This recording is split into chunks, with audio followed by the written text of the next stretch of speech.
Buenas! So, ipakita ko sa inyo ha. Ito yung experience namin kanina, kami ng anak ko. Bus, Liza May from Zamboanga City to Siocon. Dumaan sa Texas. Nawalan ng preno doon sa sa may guban na pababa. Kung hindi inilag ni kuya at kung wala yung dump truck na humarang, Diyos ko po, papunta kami doon sa bangin. Hindi ko na lang talaga alam anong mangyari sa amin. Pero thankful pa din kahit ganun ang nangyari, at least, 'di ba, walang nangyaring masama sa amin. Lahat kami safe nang nakasakay diyan sa sa Liza May.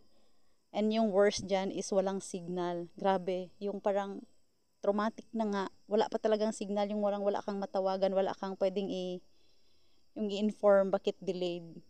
So sa mga tumulong, thankful, super thank you po sa inyo na nakasakay kami ng motor from Guban to dito sa bahay. So nakita nyo yan, kung hindi binangga ni kuyang driver, Diyos ko po,